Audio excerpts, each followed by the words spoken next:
প্রিয় বোন, আপনার বিয়ে হতে পারে পৃথিবীর সবচেয়ে নিকৃষ্ট ব্যক্তিটির সাথে, যেমন আসিয়ার বিয়ে হয়েছিল ফেরাউনের সাথে। কিন্তু এর ফলে আল্লাহর প্রতি তার বিশ্বাস কিংবা ভালোবাসা কোনোটি বিন্দুমাত্র হ্রাস পায়নি। আবার আপনার বিয়ে হতে পারে পৃথিবীর সবচেয়ে উত্তম ব্যক্তিদের মধ্য থেকে কারো সাথে, যেমনটি হয়েছিল নূহ আলাইহিসসালাতু ওয়াসসালাম এবং লূত আলাইহিসসালাতু ওয়াসসালামের স্ত্রীদের। আবার আপনার বিয়ে নাও হতে পারে, যেমন হয়েছিল মারিয়াম আলাইহিসসালাতু ওয়াসসালামের ক্ষেত্রে। কিন্তু আল্লাহ রাব্বুল আলামিন তাকে পৃথিবীর শ্রেষ্ঠ নারীদের মধ্যে অন্তর্ভুক্ত করে অতুলনীয় সম্মানে সম্মানিত করেছেন।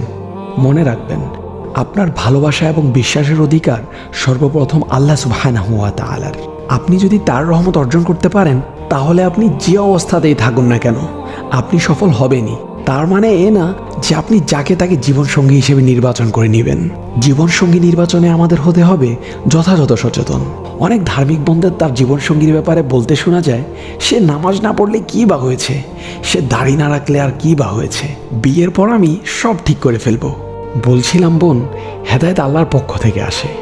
এটি আপনার দাদার কিংবা বাবার ঘটা করে দেয়া সম্পত্তি না, যে আপনি চাইলেই কাউকে দিয়ে দিতে পারবেন। তাই আসুন জীবনসঙ্গী নির্বাচনে সতর্ক হই এবং দিনদারিত্বকে প্রাধান্য দেই। আল্লাহ আমাদের সকলকে এমন জীবনসঙ্গী দান করুন যে আমাদের চক্ষু শীতলতার কারণ হবে।